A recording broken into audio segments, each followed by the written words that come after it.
fins necessários e novos começos, parte 3. Essa cena de Ruth acontece em Moabe. Moabe era considerado um lugar ímpio, porque os cidadãos descendiam de Moabe, que era o filho do incesto entre o ímpio Ló e sua própria filha. Gênesis 19, 30-38. Os hebreus tinham uma hostilidade contínua com os moabitas em toda a história, em grande parte porque eles adoravam um deus falso chamado Quemos, ao invés de Javé. Números 21 e 29, 1 Reis 11:7. Tragicamente, no exemplo de Elimeleque, vemos como um homem, como líder de sua casa, pode impactar sua família inteira e as gerações vindouras com as decisões que toma, boas e ruins. Enquanto em Moabe, Elimeleque e sua esposa, Noemi, viram seus filhos se casar com mulheres moabitas, que não era tecnicamente proibido na Escritura, Deuteronômio 7, 1-4, mas era mal visto porque os seguidores de Quemos eram proibidos de se juntar ao povo de Deus em adoração, Deuteronômio 23:3. Além disso, havia uma longa história dos homens de Deus buscarem as mulheres moabitas porque elas eram belas e indiscretas. Apesar disso, sendo a única família em Moabe que adorava Javé, os filhos tinham poucas opções. Então Malom, que significa doença, se casou com a moabita Ruth, e seu irmão, Quilion, que significa aquele que falha, se casou com a moabita Orfa. Os casamentos duraram cerca de 10 anos antes de ambos os maridos morrerem. Tragicamente, o pai e seus 2 filhos morreram lá em Moabe, o que é irônico porque eles se mudaram para Moabe num esforço para escapar da morte. Assim como em muitas situações da vida, as perguntas que surgem dessa história, como por que eles não tiveram filhos em 10 anos e por que essa tragédia aconteceu, não têm respostas.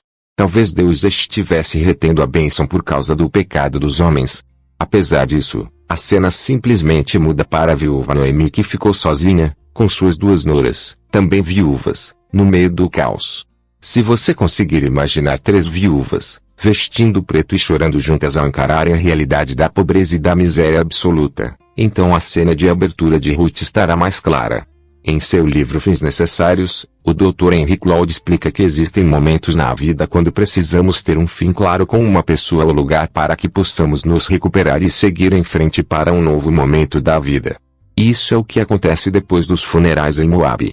Para começar, a família nunca deveria ter se mudado para Moabe, e tudo que eles viveram lá foi tragédia e miséria. Então Noemi teve um fim necessário com Moabe.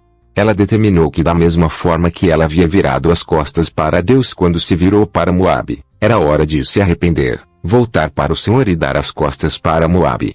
Nisso, aprendemos que para o bem começar, o mal precisa terminar.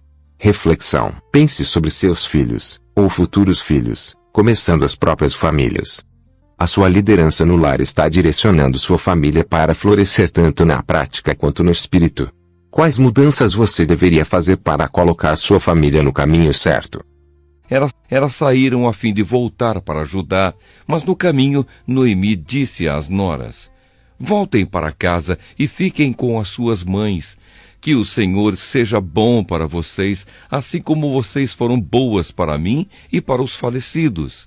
O Senhor permita que vocês casem de novo e cada uma tenha o seu lar. Então Noemi se despediu das suas noras com um beijo.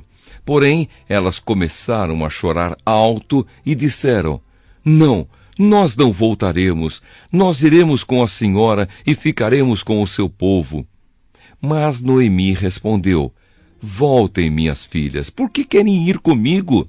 Vocês acham que eu ainda poderei ter filhos para casarem com vocês? Voltem para casa, porque já estou muito velha para casar de novo.